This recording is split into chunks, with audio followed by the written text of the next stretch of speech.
Hello friends, welcome to my YouTube channel Total Live English. Today we are going to learn very important rule of subject verb agreement part number 8. See here, I have written two examples on the board. With the help of these two examples, we are going to learn the rule of subject verb agreement. मित्रांनो, हे बघा, in the first sentence, not only the teachers but also the student. In the first sentence, teachers is a plural subject and but also नंतर आलेला second subject आहे student is a singular subject. These two subjects of different number and different person are joined by but also. बघा, बटने किंवा not only but ऑल्सोने एकत्र जोडलेले असे different number आणि डिफरंट सब्जेक्ट पर्सनचे जे सब्जेक्ट आहे अशा कर्त्यांच्या रचनेमध्ये वर्ब कोणत्या प्रकारचा वापरला पाहिजे, वेदर इट इज सिंग्युलर और plural. In the second sentence see here not only the student but also the teachers. In the second example, first subject singular आहे and but also नंतर आलेला सेकंड सब्जेक्ट हा plural आहे. अशा वाक्यांमध्ये जे क्रियापद वापरलेलं आहे in the first sentence she was हे क्रियापद या ठिकाणी वापरलेलं आहे and in the second sentence where हे क्रियापद वापरलेलं आहे.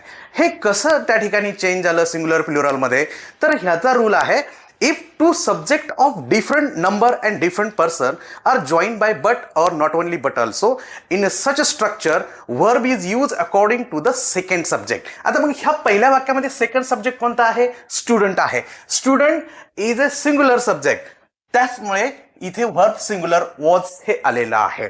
म्हणजे बट ऑल्सो नंतर आलेला जो सेकंड सब्जेक्ट आहे तो सिंग्युलर आहे की प्लुरल आहे यानुसार तुम्हाला वाक्यामध्ये क्रियापद घ्यायचं आहे. If it is singular singular verb, if it is plural plural verb. मग सेकंड सेंटेन्स मध्ये टीचर्स हा प्लुरल सब्जेक्ट आहे म्हणून यानुसार वेअर हे प्लुरल वर्ब या ठिकाणी आलेलं आहे. Friends, with the help of these two examples I have formed a rule here. If two subject of different number and different person are joined by not only but also in such a sentence structure verb is used according to the second subject. मित्रांनो, see subjects of different number and different person. Different number म्हणजे singular plural and different person म्हणजे first person, second person, third person.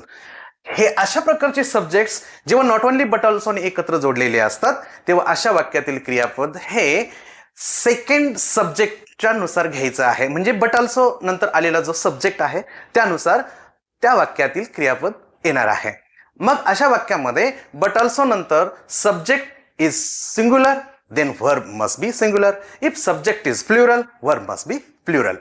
Friends, I hope you might have understood the lesson, and if you like, please subscribe my channel, share it and press the bell icon to get new content. Thank you.